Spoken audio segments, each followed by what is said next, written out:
The discovery was 40,000. Every human, everyone listening today, I'm going to speak to you directly again, you have in your heart approximately 40,000 specialized cells that are like brain cells, but they're not in your brain. They're in your heart. They're called sensory neurites. So they are brain-like cells in the heart. They are concentrated in such a degree that they actually call this the little brain in the heart. So what does this mean? This isn't a metaphor. And I was just in Europe, and many of the people there, they said, well, this is a metaphor, right? You're using this as an analogy. And I'm saying, no, this is literal. These neurites in the heart, the little brain in the heart, they can learn independently from the neurons in our brain. They can think independently from the neurons in our brain. They can remember independently from the neurons in our brain, and they communicate with us separately from the neurons in our brain in a language that we may or may not recognize, because we are conditioned to see the world through our brain. And if we're lucky, at some point in our adult lives, we get to connect with our hearts. So we have now access to these sensory neurites. We can work with the brain independently of our heart, and I think most of us know how to do that very well. We can work with the heart independently of the brain. Scientists say it's all about the brain, forget about the heart. And I've been around a lot of my friends who say it's all about the heart, forget about the brain. They actually chastise the brain, the left brain is this bad thing. But here's what the science is showing us. Both of those ways of viewing ourselves are incomplete. When we marry the heart and the brain together, when we harmonize the heart and the brain, this is the extended neural network that makes us different from all other forms of life. This is where our deepest empathy, compassion, intuition comes from. And so people say, well, why would you want to do something? What would be the purpose of harmonizing your heart and your brain? But it means more if you know that there's something very, very special about this. So when we are able to harmonize the little brain in the heart with the big brain in the head, we can do that. Heart-brain harmony. So many benefits, and they're different from one another. But for example, we can process information very, very quickly. Really fast information recall. And it makes sense. Here's the reason why. Because when we access information with our heart, with our intuition, we don't go through the logic and the fear and all the self-esteem and all the doubt that we have in our brain with our ego and our mental functions. Our heart doesn't work that way. Affirmations are very, very powerful tools to implement change in our lives anytime. But they are especially potent. Here's the key. They are especially potent if we are communicating with our subconscious in a language the subconscious recognizes through channels that the subconscious recognizes. So when we harmonize our heart and our brain, what we're doing is we're opening, it's a hotline to the subconscious. That's where we would introduce our affirmations of our perfect relationships or our healing. This is where the healing begins in our bodies. Extraordinary states of intuition, deep intuition, are available through this harmonizing of the heart and the brain. And there are 3 key steps to harmonizing the heart and the brain. And the first one, it sounds obvious, and there may be a little bit more to it than what we've been led to believe. It is, I'm inviting you to shift your awareness from your thinking mind into your heart. We are so conditioned to being in our mind that sometimes when we're asked to do that, we say we're in our heart, but we're still in our mind thinking about it. So what I'm going to invite you to do is something I've learned from my indigenous friends all over the world, shamans, yogis, monks, nuns, abbots in the monasteries, and they all do the same thing. I'm going to invite you to gently touch your heart center in a way that's comfortable for you. It can be with a single finger right over your sternum. It can be with an open palm, as they do in the Mayan traditions and in some of the Middle Eastern traditions.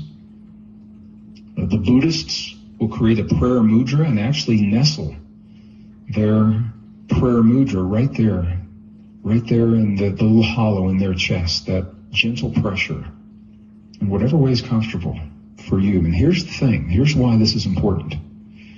Because your awareness will always go to the place in your body where you feel the touch, where you feel the sensation.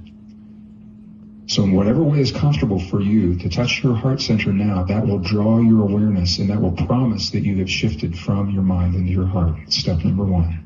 And I'm going to do the same right here. And just allow your awareness to move to the place where you feel that touch.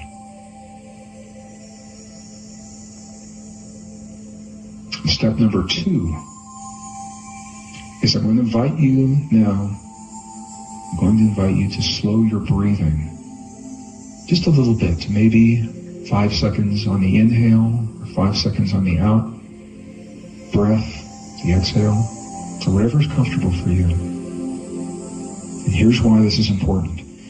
This sends a very, very powerful signal to your body. The first signal, shifting from your mind to your heart, that says I'm turning my attention inward. That's powerful. The second signal right now is when you slow your breathing.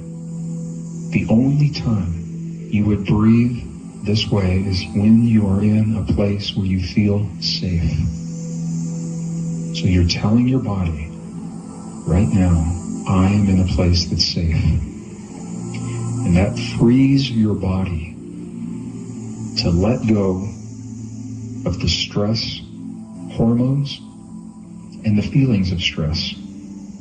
And when that happens, it awakens the healing chemistry, because your body can only do one or the other. So now that we're letting go of those stress hormones, we're now giving our body permission to awaken the healing chemistry in our bodies. Powerful immune response, anti-aging hormones, all of those.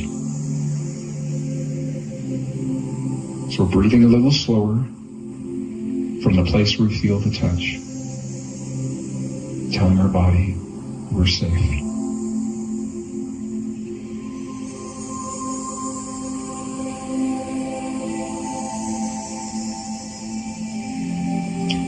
All right, the third step, this is very, very key, this is very powerful, very potent, is about feeling. I'm going to invite you now to create a feeling in your heart where you feel the touch, where you're breathing. To the best of your ability, if you can feel one or some combination of the following 4 feelings. Care for anything or anyone. Appreciation for anything or anyone. Gratitude or compassion. Care, appreciation, gratitude, compassion. And what the researchers have found is that these 4 key words will trigger the experience between our heart and our brain to create that coherence, 0.1 hertz. To the best of your ability, feel those feelings as you breathe from your heart center in the place where you feel the touch. I'm going to give you just a moment to do that. I'm doing the same right here.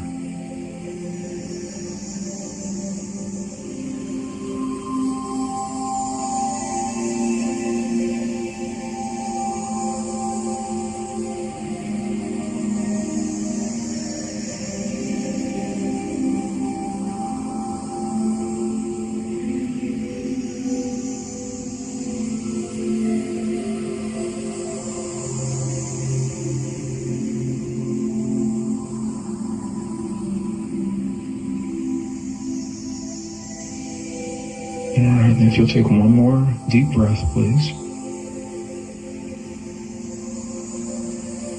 And as you release that breath, what I want you to know is this act, this very ancient, very primal act, it is the key to the deepest truth of who you are as an individual, who you are in this world.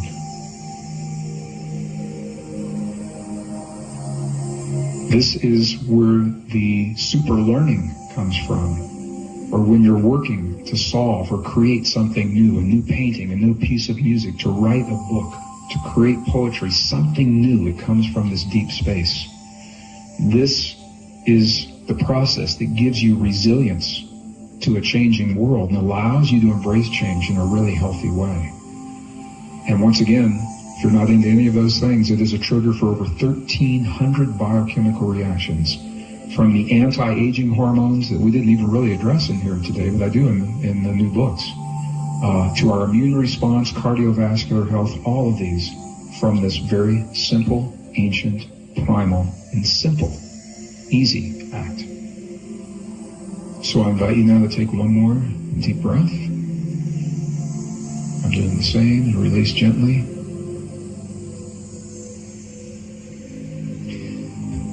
So you're shifting your awareness from the act of harmonizing your heart and your brain. But I want you to know that the cascade of biochemical connections that you have initiated, it doesn't end when you open your eyes. It doesn't end when you take that deep breath.